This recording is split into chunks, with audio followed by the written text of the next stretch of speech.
Everyone, তোমাদের সঙ্গে আজকে একটা সুন্দর রেসিপি শেয়ার করছি। রেসিপিটা হলো যে লাউ পাতা বাটা। লাউ পাতাগুলোকে দেখতে পাচ্ছ সবাই কুচি করে কেটে নিয়েছি, ধুয়ে পরিষ্কার করে কেটে নিয়েছি। নিয়ে এবারে লাউ পাতার মশলা করে নিয়েছি, রসুন কুচি, লঙ্কা আর কালো জিরে, আর এই থেকে তেল আছে। এবার এগুলোকে চলো কড়াই দিয়ে ভালো করে নেড়ে চেড়ে কষিয়ে নিতে হবে। কড়াই বসানো হয়ে গেছে, এবার কড়াইতে তেল দিয়ে দেবো। কড়াইতে তেল দিয়ে এবার একে একে মশলাগুলোকে দিয়ে দেব।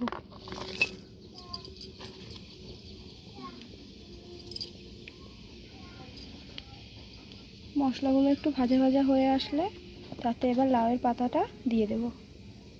এবারে লাউ পাতাগুলো দিয়ে দেবো। মশলা ভাজা ভাজা হয়ে গেছে।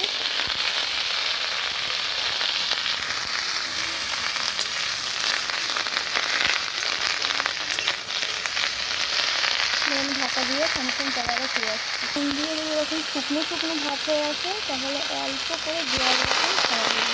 অল্প করে, বেশিও না একটা অল্পও না, মিডিয়াম সাইজ অল্প করে জল দেবো। এবার লাউ পাতাটা ঠিক এরকম হয়ে আসবে। এই যে একদম একটুখানি হয়ে আসবে। এবার ঠান্ডা করে শুধু বেটে নিতে হবে। তো বাটার পরে আমি আবার ফিরে আসছি। এই যে বেটে রেডি হয়ে গেছে। এবারে কড়াতে ফেলে আর একটু কাই মেরে নেব, নিয়ে এবার সম্পূর্ণ রেডি হয়ে যাবে।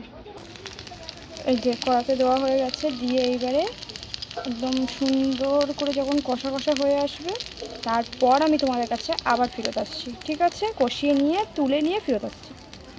ঠিক এরকম ভাজা ভাজা হয়ে আসবে। এবার আমি বাটিতে তুলে নেব। এবার ভাত দিয়ে খাওয়ার জন্য সম্পূর্ণ রেডি হয়ে গেছে। চলো এবারে এটাকে তোমরা ভাত দিয়ে খেতে পারো। ঠিক আছে, আজকেকার মতন এই পর্যন্ত। ভিডিওটা ভালো লাগলে লাইক কমেন্ট শেয়ার করবেন, সাবস্ক্রাইব করতেও ভুলবেন না, পাশে থাকা বেল আইকনটি প্রেস করে দেবেন। ওকে, বাই, টাটা, সবাই ভালো থাকবেন।